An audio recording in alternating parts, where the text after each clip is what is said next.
آج باجوڑ خار کے علاقے میں خود کش دھماکہ ہوا اور یہ دھماکہ اس وقت ہوا جب JUI کا ورکرز کنونشن جاری تھا اور بڑی تعداد میں کارکنان وہاں پر موجود تھے۔ پاکستان کے اندر چائنا کے وائس پریمیئر آ رہے ہیں آج ہی 20 لوگ جو ہیں وہ مارے گئے ہیں جمعیت علماء اسلام فضل الرحمان کے ایک جلسے کے اندر۔ چائنیز ڈیپٹی پرائم منسٹر تشریف لا رہے ہیں پاکستان اور وہ آئے، لیکن ان کا جو استقبال ہوا ہے، ان کو جو ویلکم کیا گیا ہے وہ کچھ اچھے طریقے سے نہیں کیا گیا۔ یعنی ہم نے تو اپنی سی پوری کوشش کی کہ ان کو بہت اچھے طریقے سے ویلکم کیا جائے، لیکن ایک بہت بڑا دھماکہ ہوا ہے۔ یعنی جو دہشت گرد ہیں انہوں نے یہ ویلکم کیا اس طریقے۔ ادھر ہم دنیا سے انویسٹمنٹس کی بات کر رہے ہیں، گھر میں دھماکے ہو رہے ہیں، اسلام آباد 3 دن کے لیے بند کر دیا گیا۔ پاکستان is still bleeding، اور کب تک یہ بلیڈ کرتا رہے گا؟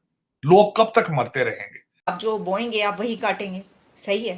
وہ جو بات کہتے ہیں کہ جو آپ اپنے بیک یارڈ میں یہ پالیں گے تو یہ تو ہوگا، مطلب ہم نے تو خون پلا پلا کے اپنا پالا ہے۔ نمسکار دوستو، ہمارے یوٹیوب چینل پر آپ کا سواگت ہے۔ جو بو گے وہی کاٹو گے۔ دوستو یہ کہاوت پاکستان پر بالکل فٹ بیٹھتا ہے۔ شاید ہی کوئی ایسا دن ہوگا جہاں پاکستان کے پالے ہوئے آتنکی بھارت پر آتنکی حملے کرنے کے فراق میں نہ رہتا ہو، لیکن اب وہی آتنکی پاکستان کے لیے کال بن گیا ہے۔ دوستو پاکستان میں ایک بار پھر سے بڑا دھماکہ ہوا ہے۔ اس دھماکے میں 40 سے زیادہ لوگوں کے مارے جانے کی خبر ہے اور 200 سے زیادہ لوگ بری طرح سے گھائل ہوئے ہیں۔ جانکاری کے انوسار پاکستان کے خیبر پختونخوا پرانت کے باجوڑ میں یہ دھماکہ ہوا۔ دوستو آتنکیوں نے یہ دھماکہ ٹھیک اس وقت کیا جب چین کے وائس PM پاکستان آئے ہوئے ہیں۔ تو چلیے دوستو پاکستانی میڈیا کا اس پر کیا کہنا ہے آئیے دیکھتے ہیں، لیکن اس سے پہلے اگر آپ ہمارے چینل پر نئے ہیں تو ہمارے چینل کو سبسکرائب کر کے ہمیں سپورٹ ضرور کریں۔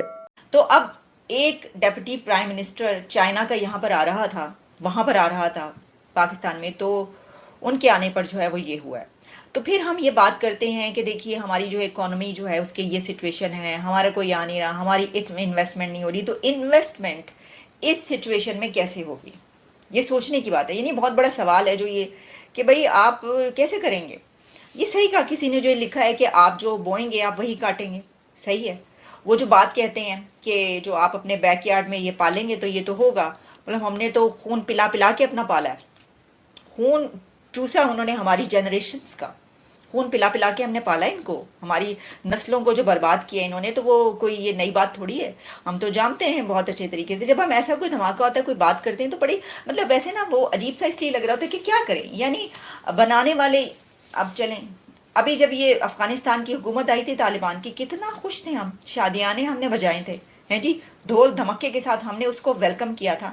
کیا کچھ کیا تھا، زنجیریں توڑ دی، غلامی کی زنجیریں توڑ دی تھی، یہاں تک کہا گیا تھا نا تو اس وقت کی جو لیڈرشپ تھی اس نے کہا کہ غلامی کی زنجیریں توڑ دی ہیں آج ہم نے، ایسی زنجیریں توڑ دی، زنجیریں توڑ توڑ کے گھسے چلے آ رہے ہیں پاکستان میں وہ سارے، سب زنجیریں انہوں نے بھی توڑ دی، انہوں نے کہا ہم بھی غلامی کی زنجیریں توڑتے ہیں اور سب گھسے چلے آ رہے ہیں۔ ایسی پالیسیز بنائی رہی ہیں کہ تباہی مچا دی، واٹ لگا دی، یعنی کہ اینٹ سے اینٹ بجوا دی ملک کی، اور اب دیکھیے ابھی تک اس کا جو خمیازہ ہے ہم بھگتتے رہے ہیں۔ صاحب پاکستان کے اندر چائنا کے وائس پریمیئر آ رہے ہیں آج ہی 20 لوگ جو ہیں وہ مارے گئے ہیں جمعیت علماء اسلام فضل الرحمان کے ایک جلسے کے اندر، اور سننے میں آیا کہ 50 لوگ جو ہیں وہ زخمی ہیں۔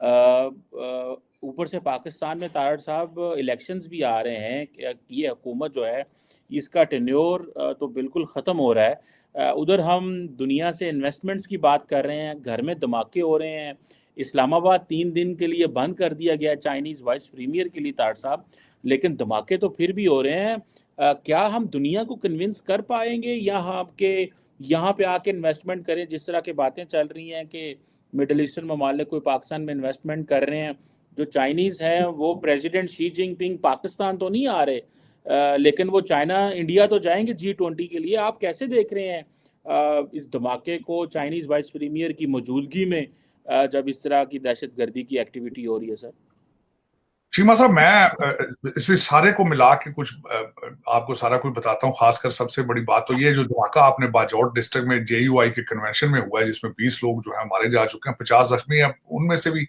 اللہ تعالیٰ ان پہ بہتری فرمائے، زیادتی ہوئی ہے۔ لیکن چیما صاحب ایک ویو آ چکی ہے صوبہ سرا KP میں، ایک ویو ہے۔ پچھلے آپ نے دیکھا ہوگا ایک ہفتے میں تقریباً 3 بلاسٹ ہوئے ہیں، جس میں بالخصوص ایک مسجد کے اندر، جس میں عدنان آفریدی SHO تھا، میں سمجھتا ہوں کہ